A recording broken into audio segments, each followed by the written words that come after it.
Exam nano YouTube channel में फिर से हार्दिक स्वागत है।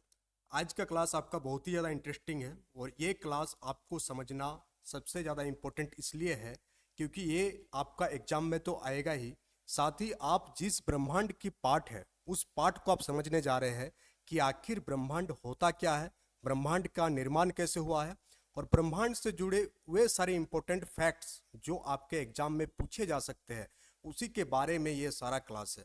तो ये क्लास आपका ज्योग्राफी का डेमो क्लास है for the JSSC PRT paper third section के लिए। अगर आप जेएसएससी पीआरटी का प्लस कोर्स को एक्सेस करना चाहते हैं तो एग्जाम नैनो एप्लीकेशन को डाउनलोड कर सकते हैं आप, और उसको लेकर के एक डिटेल्ड वीडियो हम कल ही डाले हैं। उस वीडियो को आप देख लीजिएगा कि कोर्स में आपको क्या क्या मिलने वाले हैं, कोर्स का क्या क्या फीचर्स है, सारा चीज़ को आपको समझाया गया है। वहाँ से आप कोर्स को एक्सेस कर सकते हैं। सबसे पहले हम लोग बात करते हैं आज का टॉपिक। आज का टॉपिक है आपका ब्रह्मांड एवं सौरमंडल। ब्रह्मांड को जानना इसलिए जरूरी है क्योंकि आप इसी ब्रह्मांड के हिस्सा है और ब्रह्मांड में जितने भी घटना हो रही है उसी के कारण आपके जीवन में परिवर्तन हो रहा है। तो आखिर जिस चीज के कारण हम लोगों के जीवन में इतना परिवर्तन आ रहा है उस चीज को हम लोग समझते हैं। तो सबसे पहले आपके दिमाग में ये क्वेश्चन आ रहा होगा कि आखिर ब्रह्मांड होता क्या है। तो सबसे पहले हम समझाते हैं कि आखिर ब्रह्मांड है क्या चीज। तो ब्रह्मांड को समझना उतना ही आसान है जितना इसको समझना कठिन है। तो आप अगर देखेंगे तो यहाँ पर आप हैं जो हम लोग धरती पर है, और ये धरती क्या है, पृथ्वी है। और ये पृथ्वी क्या है, पृथ्वी एक खगोलीय पिंड है। तो आपके दिमाग में अब एक नया क्वेश्चन सवाल आया है कि आखिर ये खगोलीय पिंड होता क्या है।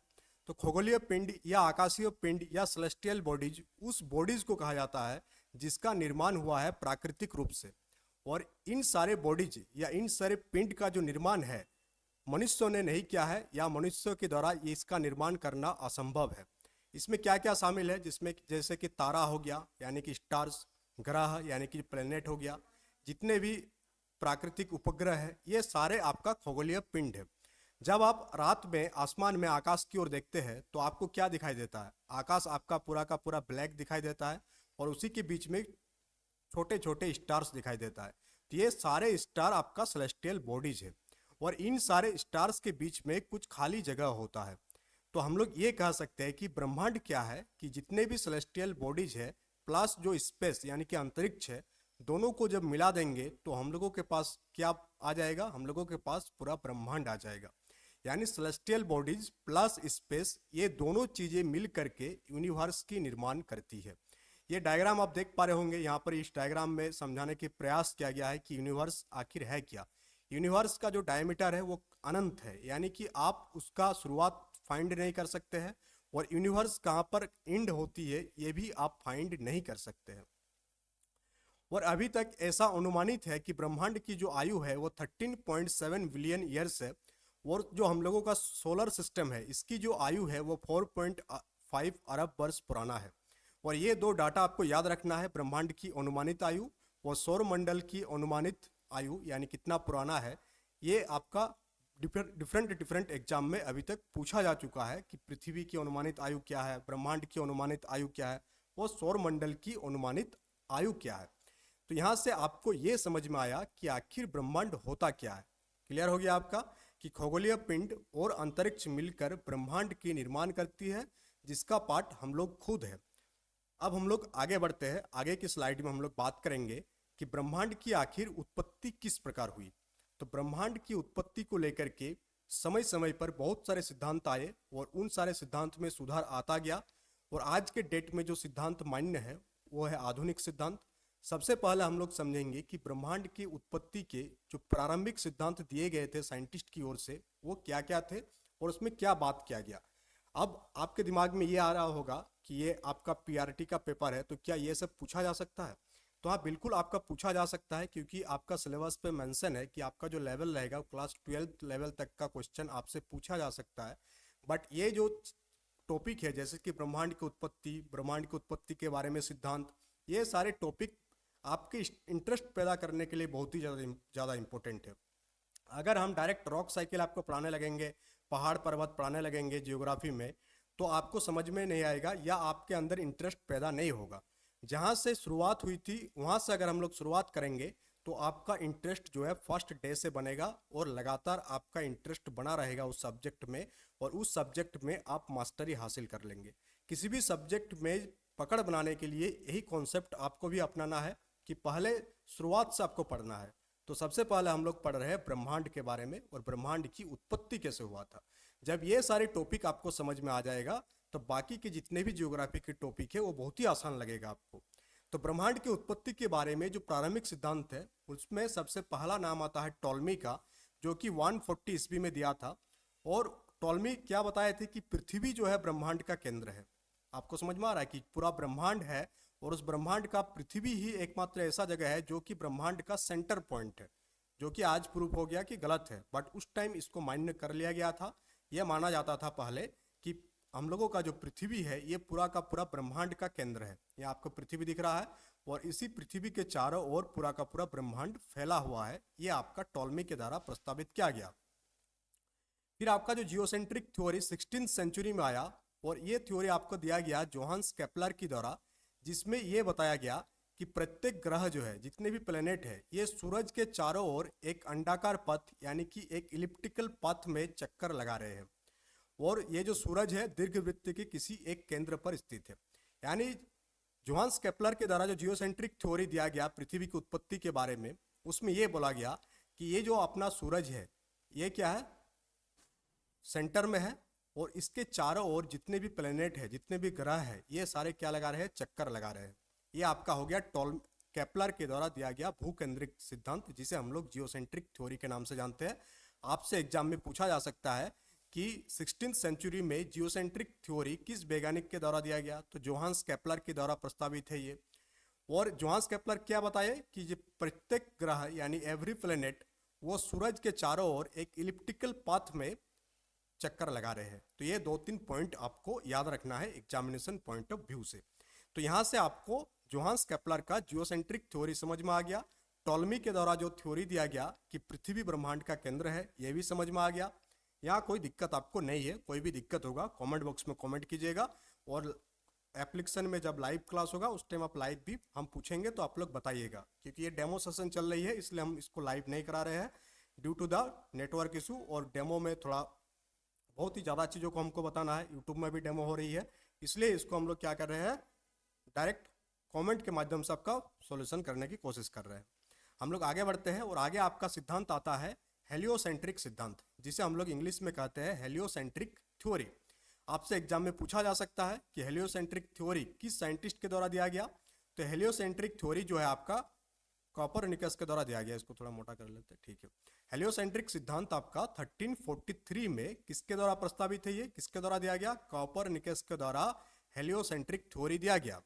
और हेलियोसेंट्रिक सिद्धांत ये दावा करता है कि सूर्य जो है ब्रह्मांड का केंद्र है। ये भी गलत थ्योरी है। अभी हम लोगों को पता चल गया है कि सूर्य जो है ब्रह्मांड का केंद्र नहीं है, बट उस टाइम 1343 एडी में ये बताया गया कि जो अपना सन है वो पूरा का पूरा यूनिवर्स, पूरा कॉस्मोस का सेंटर है। और साथ ही साथ ये भी याद रखिएगा आप कि आधुनिक खगोल विज्ञान का जो जनक यानी कि फादर माना जाता है मॉडर्न एस्ट्रोनॉमी का, वो किसे माना जाता है, कॉपरनिकस को आपका आधुनिक खगोल विज्ञान का जनक माना जाता है। ये क्वेश्चन आपको ऑब्जेक्टिव में बन सकता है एमसीक्यू में कि आधुनिक खगोल विज्ञान का जनक किसे कहा जाता है, तो कॉपरनिकस को जो है आधुनिक खगोल विज्ञान का जनक कहा जाता है। और कॉपरनिकस के द्वारा कौन सा सिद्धांत दिया गया है सूरज की उत्पत्ति के बारे में, हेलियोसेंट्रिक सिद्धांत दिया गया। और हेलियोसेंट्रिक सिद्धांत के अनुसार सूरज जो है ब्रह्मांड का सेंटर में है, सूरज जो है ब्रह्मांड का केंद्र है। ये स्लाइड भी आपको पूरा का पूरा क्लियर हो गया। आप यहाँ डायग्राम देख सकते हैं कि यहाँ पर सन को दिखा दिया गया और उसके चारों ओर सारा प्लेनेट को दिखाया गया।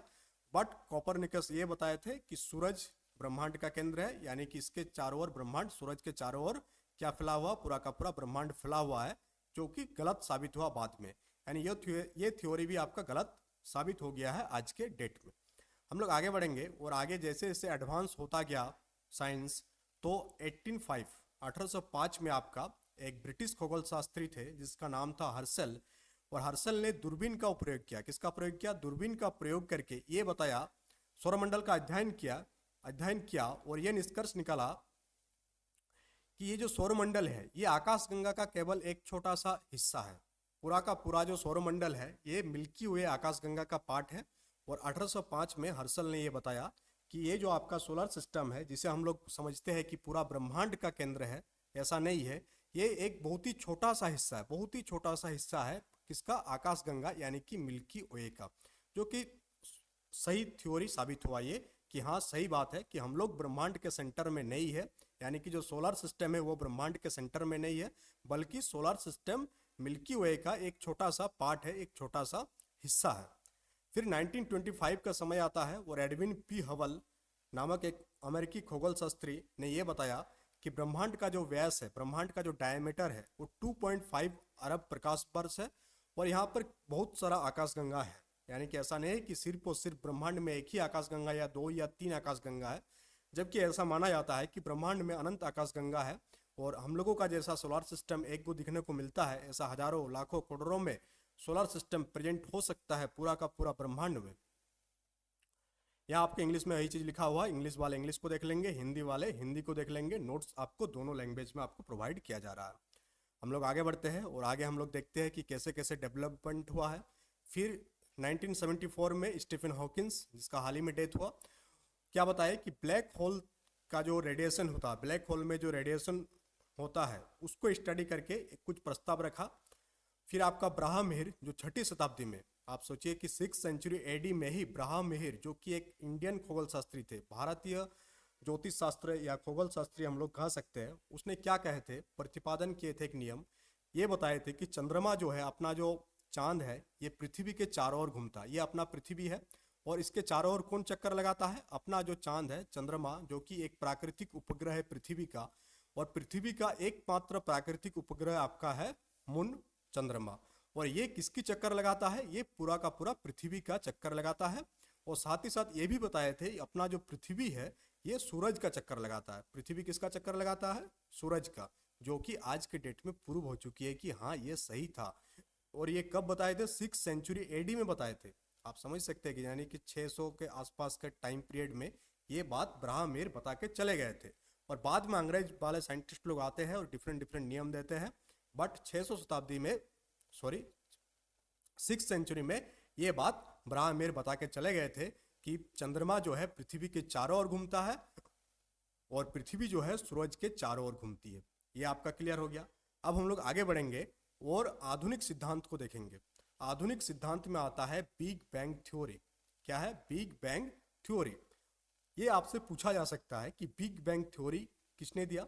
तो जॉर्जस लेमेत्रे जो है इसका प्रस्ताव दिया और बाद में जॉर्ज गेमो जो है इसका जोरदार समर्थन किया। तो कौन कौन दो साइंटिस्ट? जॉर्जस लेमेत्रे और जॉर्ज गेमो। ये दोनों नाम याद रखना आसान है, दोनों में जॉर्ज है। तो पहला जॉर्जस लेमेत्रे और दूसरा जॉर्ज गेमे। ये थ्योरी कब दिया? 1927 में बिग बैंग की थ्योरी दिया गया। और बिग बैंग थ्योरी में क्या कहा गया, जो कि आज के डेट में इसको मान लिया गया और ये लगभग ऐसा माना गया कि 80% से ज़्यादा हद तक ये सही है। ब्रह्मांड की उत्पत्ति के जो सिद्धांत, जितने भी सिद्धांत दिया गया उनमें से सबसे बेहतर सिद्धांत यही है। और इसमें यह बोला गया कि शुरुआत में ब्रह्मांड को बनाने वाले जितने भी पदार्थ हैं वो बहुत ही छोटी मात्रा में था, यानी कि आप जिसकी कल्पना नहीं कर सकते हैं उतनी छोटी मात्रा था। पहले कुछ नहीं था, एक बहुत ही छोटा कण था, बहुत ही छोटी मात्रा था। बट उसमें क्या क्या था? उसमें इन्फिनाइट टेम्परेचर था, उसमें अनंत तापमान था और एक अनिश्चित घनत्व था, इन्फिनाइट डेंसिटी था, जो कि एक छोटी गेंद के रूप में था, जिसे हम लोग सिंगुलरिटी के नाम से जानते हैं या आदिम परमाणु कहते हैं। हिंदी में आदिम परमाणु और इंग्लिश में उस चीज को सिंगुलरिटी कहते हैं। और इसी सिंगुलरिटी से इतने बड़े ब्रह्मांड का निर्माण हुआ। आप समझ सकते हैं कि एक ऐसा चीज जिसकी जो मात्रा है वो हम लोग कल्पना नहीं कर सकते हैं, उसी चीज से इस सारे ब्रह्मांड का निर्माण हुआ। यहाँ आपको दिख रहा है ये डायग्राम में, ये बिग बैंग की घटना होता है, फर्स्ट सेकंड, फिर 3 सेकंड के बाद अणु और परमाणु की निर्माण होता है। फिर जैसे जैसे टाइम बढ़ता है और फिर 1 बिलियन साल के बाद इन ग्रह, जितने भी खगोलीय पिंड है, उन सारे के निर्माण होता है। और फिर 14 बिलियन ईयर्स के बाद जो है धरती में मानव और जो जीवन है उसकी उत्पत्ति होती है। यानी बिग बैंग की घटना होने के बाद 14 बिलियन ईयर्स के बाद हम लोगों की रचना होती है। तो आप समझ सकते हैं कि ये जो घटना है कितना इंपॉर्टेंट है। और ये घटना इतना इंटरेस्टिंग इसलिए है क्योंकि ये घटना हम लोगों को वजूद को समझाने में मदद करता है कि आखिर हम लोग आए कहाँ से और हम लोगों का जो एक फाइनेस्ट पार्टिकल्स होता है कि आखिर कहाँ से बने हम लोग, इसको समझने में मदद मिलती है। तो लगभग 15 अरब साल पहले एक बहुत ही बड़ा विशाल विस्फोट हुआ और जिससे ब्रह्मांड की विस्तार हुआ, और ये ब्रह्मांड हमेशा विस्तार होते जा रहा है। ब्रह्मांड क्या हो रहा है, हमेशा विस्तार होते जा रहा है समय के साथ। यहाँ पर बिग बैंग की घटना हुआ, बहुत ही छोटा था और फिर बाद में ये बढ़ी रहा, बाद में आपको दिख रहा है डायग्राम से, और ये इसी टाइप से बढ़ते ही जा रहा है अनंत सीमा तक। और ये कोई नहीं समझ सकता है कि ब्रह्मांड कितना बड़ा है, इसका डायमीटर कितना है, क्योंकि हमेशा फैल रहा है। जब हम लोग वीडियो बना रहे हैं तब तक हो सकता है कि ब्रह्मांड लाखों करोड़ों मीटर्स में किलोमीटर्स में बढ़ गए होंगे या प्रकाश वर्ष में बढ़ गए होंगे। तो इस प्रकार से ब्रह्मांड के निर्माण होता है और आधुनिक बिग बैंग की सिद्धांत को मान लिया गया कि हाँ, ये एक सही डेफिनेशन है ब्रह्मांड के सिद्धांत के बारे में। तो आपको यह याद रखना है कि कब हुआ था बिग बैंग, तो लगभग 15 अरब साल पहले बिग बैंग की घटना हुई थी। अब हम लोग आगे की चीज़ों को समझेंगे, जिसमें से सबसे इम्पोर्टेंट है आपका स्टार के बारे में। स्टार, बहुतों के मन में ये क्वेश्चन आ रहा होगा कि आखिर आकाश के ऊपर जब आप रात के समय में आपको स्टार्स दिखाई देगा, बट दिन में भी आपको एक स्टार हमेशा दिखाई देता है जो कि रात में दिखाई नहीं देता है। तो वो कौन सा स्टार है, जिसको भी पता है कमेंट बॉक्स में कमेंट कर सकते हैं। तो तारा क्या है, सबसे पहले तारा क्या है, एक आकाशीय पिंड है। सबसे पहले क्या है, एक आकाशीय पिंड है, एक सेलेस्टियल बॉडी है। अगर आपसे कोई फिर भी अभी भी माइंड में क्वेश्चन होगा कि आकाशीय पिंड क्या होता है, तो वह सारी प्राकृतिक वस्तुएं जो आकाश में स्थित है उसे हम लोग आकाशीय पिंड कहते हैं। ये सबसे आसान डेफिनेशन है। बट ये जितने भी तारा है, स्टार है, ये सारे आकाशीय पिंड के पास अपना प्रकाश और ऊर्जा होती है। यानी कि अगर हम लोग बात करें प्लेनेट की, यानी कि ग्रह की बात करें, तो ग्रह भी एक आकाशीय पिंड है, बट इसके पास अपना प्रकाश नहीं होता है। जैसे अगर हम लोग चंद्रमा की बात करें, चंद्रमा जो कि उपग्रह है, जो उपग्रह किसे कहते हैं, जो ग्रह के चारों ओर चक्कर काटे उसे उपग्रह कहते हैं। तो उपग्रह के भी अपना कोई प्रकाश और ऊर्जा नहीं होती है, वो सूरज के सनलाइट से वो लाइटेड होता है। तो तारा क्या है, जिसका अपना प्रकाश और अपना उष्मा ऊर्जा होती है, उसे हम लोग तारा कहते हैं। अगर हम लोग बात करें पृथ्वी का सबसे नियरेस्ट तारा कौन सा है, तो सूरज जो है आपका पृथ्वी का सबसे नियरेस्ट निकटतम तारा है, जिसका प्रकाश हम तक पहुंचने में कितना समय लगता है, 8.3 मिनट का समय लगता है। यानी ये आपका सूरज है, और सूरज का प्रकाश, सूरज क्या है, एक स्टार है जो कि पृथ्वी का सबसे नियरेस्ट स्टार है, और यहाँ से लाइट आने में कितना समय लगता है, 8.3 मिनट का समय लगता है। अगर हम लोग सौरमंडल के बाहर की बात करें, ये तो अपना सोलर सिस्टम में जो स्टार है उसमें सबसे निकटतम तारा सूरज हो गया।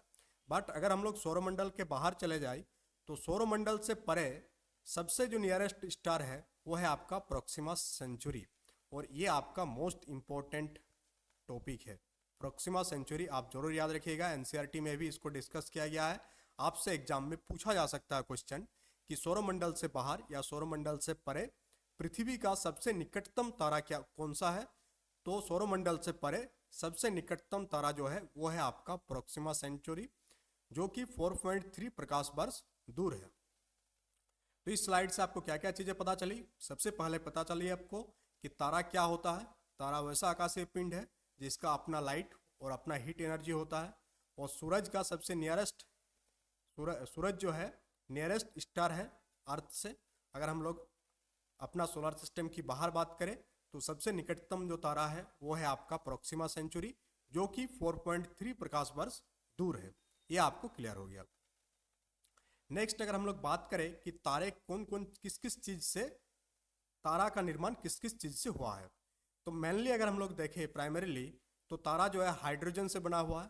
तारा में यानी कि स्टार में हाइड्रोजन कितना परसेंटेज पाया जाता है, 70% हाइड्रोजन उसका कंस्टिट्यूएंट है। दूसरा हीलियम पाया जाता है 28% के। तीसरा आपका कार्बन पाया जाता है। फिर नाइट्रोजन, नियॉन कितने परसेंटेज, 1.5%। और स्टार्स में फेरस मेटल्स भी होता है, यानी लौह तत्व भी पाया जाता है, जो कि 0.5% की कैपेसिटी में पाया जाता है। तो ये क्वेश्चन आपका एग्जाम में पूछा जा सकता है कि तारा का संगठक क्या क्या है। तो तारा का जो संगठक है, स्टार किस किस चीज से कंस्टिट्यूएंट है, hydrogen, helium, carbon, nitrogen, neon और लौह तत्व। और इसका परसेंटेज आप याद रखिएगा कि हाइड्रोजन इसमें 70%, हीलियम इसमें 28%, फिर ये सारे परसेंटेज आपका क्लास में ही आपको सारा चीज़ें याद करा दिया जाएगा। फिर बाद में खाली आप पीडीएफ को पढ़ लीजिएगा तो आपके दिमाग में छप जाएगा और एग्जाम में आप आसानी से आंसर कर सकते हैं।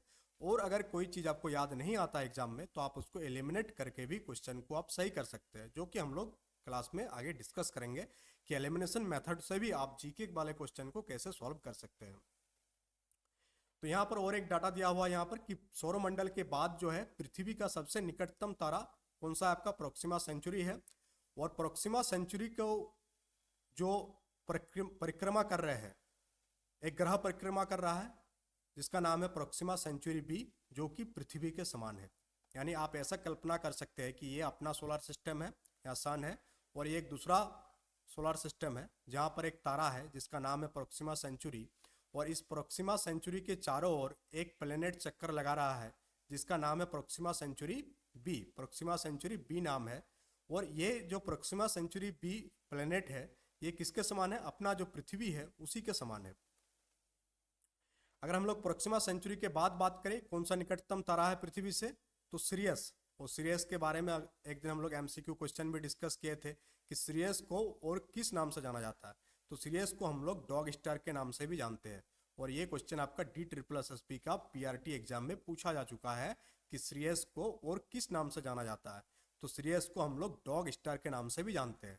तो स्लाइड में जितना भी टॉपिक आपको कवर कराया जा रहा है, जितना भी टॉपिक आपको हाईलाइटेड किया हुआ है, ये सारे topic examination point of view से मोस्ट इंपॉर्टेंट है और यहाँ से क्वेश्चन बनने के चांसेस सबसे ज़्यादा है। अगर हम लोग डॉग स्टार की बात करें यानी कि सिरियस की बात करें तो ये 8.6 लाइट ईयर दूर है और रात में दिखाई देने वाला सबसे चमकीला तारा है। तो ये क्वेश्चन भी आपसे पूछा जा सकता है कि रात में दिखाई देने वाले सबसे चमकीला तारा का नाम क्या है।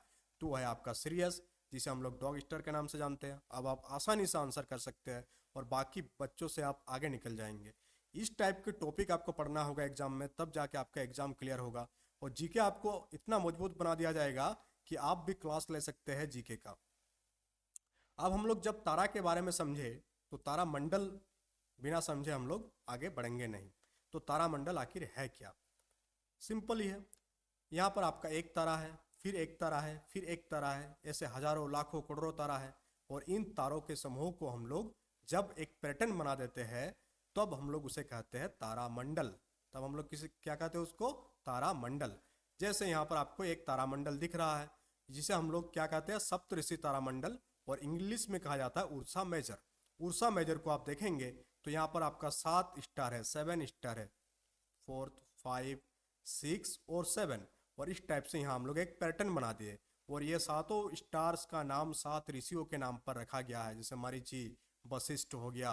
तो ये सातों तारा 7 स्टार के 7 ऋषियों के नाम पर है, जिसके कारण हम लोग इसे सप्तऋषि कहते हैं हिंदी में, और इंग्लिश में इसे उर्सा मेजर कहा जाता है। तो तारामंडल क्या है आपको क्लियर हो गया कि तारामंडल आकाश में पहचानने योग्य आकृति बनाने वाले तारों के एक समूह को कहते हैं। और जो आपका इंटरनेशनल एस्ट्रोनॉमिकल यूनियन है यानी कि IAEU, अंतर्राष्ट्रीय खगोलीय संघ, इनके अनुसार ऑफिशियली जो है कितने तारामंडल है टोटल, अगर एग्जाम में पूछ दिया जाए कि IAEU के अकॉर्डिंग कितने तारामंडल है तो 88 तारामंडल प्रेजेंट है। उससे ज़्यादा होगा बट IAEU के डाटा के अकॉर्डिंग कितने हैं? 88 तारामंडल है। उनमें से क्या कौन कौन सा तारामंडल है? जैसे कि उर्सा मेजर आपका एक तारामंडल है जिसे हम लोग सप्तऋषि के नाम से जानते हैं। ओरियन आपका एक तारामंडल है। द हंटर आपका एक तारामंडल है। उर्सा माइनर आपका एक तारामंडल है। द लिटिल बियर, ये कुछ फेमस तारामंडल है। तो यहाँ से आपको तारामंडल वाला कॉन्सेप्ट क्लियर हो गया कि तारामंडल होता क्या है और कितने तारामंडल प्रेजेंट है IAEU के अकॉर्डिंग, और उन सारे का नाम।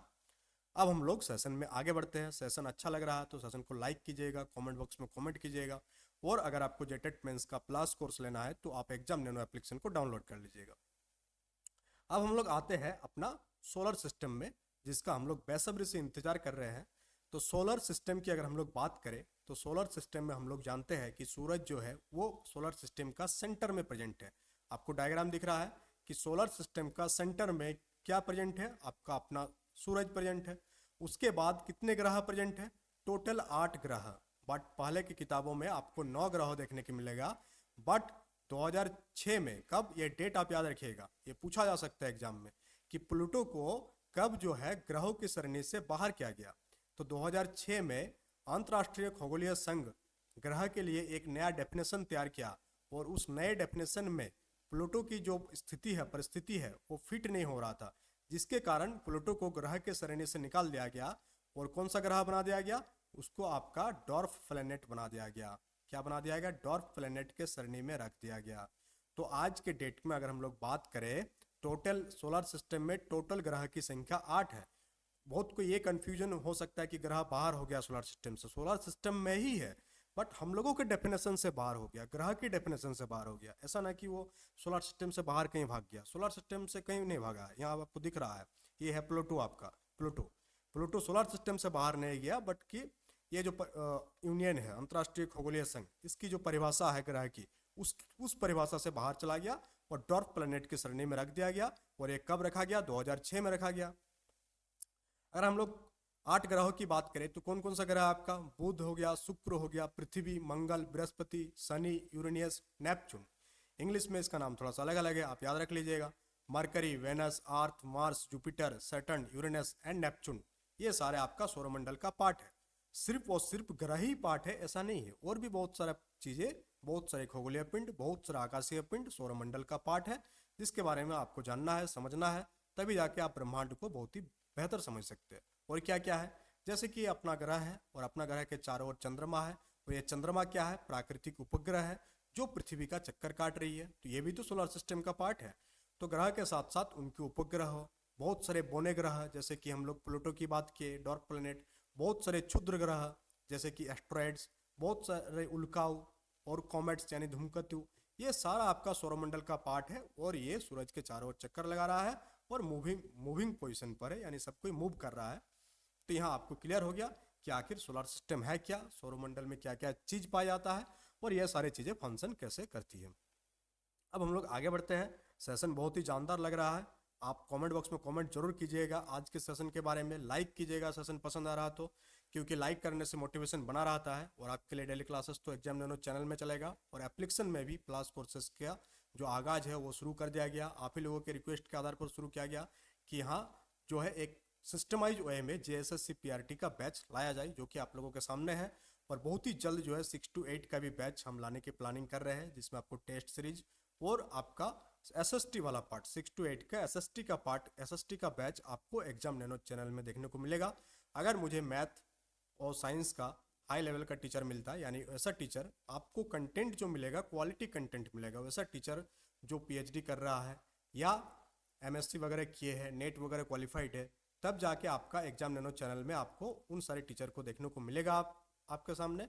बट फिलहाल जो है आपका SST का बैच लाया जाएगा 6 to 8 के लिए। तो ऐसा माना गया है कि सूरज का जो निर्माण हुआ है वो 5 अरब वर्ष पहले हुआ। कब हुआ? सूरज का निर्माण 5 अरब वर्ष पहले हुआ है, ये अनुमानित है, एग्जैक्ट डाटा आज तक नहीं प्राप्त हुआ किसी के पास, ये सारा अनुमानित है। अगर आपसे पूछ दिया जाए कि सूरज पृथ्वी से कितना किलोमीटर दूर स्थित है, तो सूरज जो है पृथ्वी से 150 मिलियन किलोमीटर दूर स्थित है। कितना? 150 मिलियन किलोमीटर दूर है। कहाँ से? पृथ्वी से। कौन? सूरज। और सूरज की रोशनी हम तक पहुंचने में कितना टाइम लगता है? 8.3 मिनट का समय जो है सूरज का रोशनी पृथ्वी तक पहुंचने में लगता है। यहाँ आपको दिख रहा है, पहला आपका बुध है, सूरज के सबसे निकटतम ग्रह, फिर आपका वेनस है, फिर अपना अर्थ है। और ये अर्थ तक सूरज का लाइट पहुंचने में कितना टाइम लग जाता है? 8.3 मिनट का समय लग जाता है। सारी चीज़ों के बारे में हम लोग डिटेल में डिस्कस करेंगे, मरकरी के बारे में, वेनस के बारे में, बट यहाँ पर हम लोग ब्रह्मांड के बारे में एक अवलोकन कर रहे हैं, एक इंट्रोडक्शन क्लास है। तो आज हम लोग ब्रह्मांड को समझने की कोशिश कर रहे हैं, फिर बाद में हम लोग एक एक टॉपिक को पढ़ेंगे। वेनस के बारे में, कॉमेट क्या होती है, कॉमेट कब दिखाई देता है, कौन सा कॉमेट कब दिखाई दिया था, ऐसा क्वेश्चन आपका एग्जाम में पूछा जाता है। और ये सारे टॉपिक कहीं और से नहीं उठाया गया है, ये सारे टॉपिक आपका NCERT बुक से उठाया गया है, इसलिए एग्जामिनेशन पॉइंट ऑफ व्यू से इंपॉर्टेंट हुआ। नोट्स का क्वालिटी देखकर आपको पता चल रहा होगा कि ये सारे जो टॉपिक है बहुत ही स्टैंडर्ड बुक से लिया गया है और NCERT को मिक्सअप किया गया है। तो आज का सेशन यहाँ पर आपको बहुत ही अच्छा लगा होगा, हम उम्मीद करते हैं। और इस सेशन का फीडबैक आप लोग कमेंट बॉक्स में कमेंट करके जरूर दीजिएगा। और साथ ही साथ फिर से एक बार हम बैच की फीचर्स के बारे में बात कर देते हैं। बैच को अगर आप पहले ज्वाइन करते हैं तो आपको बहुत सारे बेनिफिट मिलने वाले हैं। जैसे बैच अभी के डेट में 351 में अवेलेबल है, बट जैसे ही आगे एग्जाम डेट अनाउंस होती है या बैच में और जैसे टाइम पार होगा, जैसे कि हम एक एस्टिमेट बनाया है कि 1000 कैंडिडेट जैसे ही इस बैच के साथ जुड़ जाएंगे तो बैच का फ़ी को जो है फिर से जो ओरिजिनल प्राइस है उसी में ला दिया जाएगा। बट अभी स्पेशल ऑफर में ये कोर्स आपको 351 में आप ले सकते हैं। और अगर आप फिर सिर्फ और सिर्फ टेस्ट सीरीज लेना चाहते हैं तो वो भी अवेलेबल है। आप एप्लीकेशन डाउनलोड करके टेस्ट सीरीज सेक्शन में जाके टेस्ट को देख सकते हैं कि उसकी प्राइस क्या है। बट अगर आप बैच लेना चाहते हैं जहाँ पर आपको सारे पीडीएफ दिया जाएगा, आप जिस प्रकार से क्लास आज आपको देखने को मिलेगा उससे बेहतर क्लास आपको देखने को मिलेगा, क्योंकि बहुत ही जल्द हम लोग जो है कैमरा का सिस्टम भी ला रहे हैं सो दैट आप हमको भी देख पाए, तो वो ज़्यादा इंटरेक्टिव होगा। वो एक सप्ताह के अंदर आ जाएगा, तो एक सप्ताह के अंदर वो चीज़ें चालू हो जाएगी। तो लाइव क्लासेस आपको देखने को मिलेगी बैच में। साथ ही साथ जितने भी क्लासेस हो रही है, जैसे ये क्लास आपका आज कंप्लीट हुआ, अब इस क्लास का ये जो आपको पीडीएफ नोट्स है, ये नोट्स आपको एप्लीकेशन में जैसे ही बैच खत्म जैसे जैसे वीडियो एंड होगा उसी के साथ साथ आपका उसके क्लास नोट्स मिल जाएगा। फिर सेक्शन वाइज नोट्स हम तैयार कर रहे हैं जो कि आपको एग्जामिनेशन पॉइंट ऑफ व्यू से इंपॉर्टेंट होगा, वन लाइनर टाइप से एकदम बहुत ही बेहतर तरीके से, ताकि आप बार बार उसको रिवाइज कर सके। फिर जो PYQ है JSSC का वो आपको मिलने वाली है, NCERT MCQ तो रहेगा ही, और इसके साथ साथ आपको 10th फुल लेंथ टेस्ट भी मिलेगा। और ये टेस्ट इसलिए इंपॉर्टेंट है क्योंकि आपका एग्जाम जो है CBT मोड में होने वाली है। पेपर थर्ड खुद 3 घंटा का पेपर है, आपके पास उतना प्रैक्टिस होना चाहिए कि आप 3 घंटा लगातार स्क्रीन को देखते रहे और आपको दिमाग भटके ना। इसके लिए जरूरी है कि 3 घंटा एकदम टाइम बना के आपको करना है कि हाँ इतना बजे बैठे हैं तो एक टेस्ट कंप्लीट करना है, उतना घंटा बैठे हैं तो दूसरा करना है। इस प्रकार से आपको प्रैक्टिस करना है, तब जाके आपके एग्जाम में नंबर आएगा और आपका सिलेक्शन कंफर्म होगा। ये बहुत ही अच्छा चांस है झारखंड में नौकरी पाने का, आपका झारखंड में शिक्षक भर्ती में, अगर आप शिक्षक बनना चाहते हैं। और साथ ही साथ ये कोर्स आपका बाकी शिक्षक भर्ती परीक्षाओं में भी आपको हेल्प मिलेगी, ये इसका गारंटी मेरे तरफ से है। तो अगर बैच लेना चाहते हैं तो बैच में आप जुड़ सकते हैं, या अगर आपकी तैयारी बढ़िया है तो आप टेस्ट सीरीज के साथ जुड़ सकते हैं, आप पीडीएफ भी ले सकते हैं, सारे ऑप्शन अवेलेबल है। इतना बड़ा टीम बनाने का पर्पज यही है, कंटेंट का जो टीम है वो बहुत ही बेहतर है। एग्जाम लेने का कंटेंट आपको एक से एक देखने को मिलेगा, और ये यही कंटेंट है जो आपको एग्जाम में हेल्प करता है। बाकी चीज़ें उतना मैटर नहीं करता है जितना आपका कंटेंट मैटर करता है। क्वालिटी कंटेंट ही आपको आगे ले जाएगा, और यही quality content exam nano channel में हमेशा प्रोवाइड किया जाता है, ये आप लोग शुरुआत से देखते आए हैं।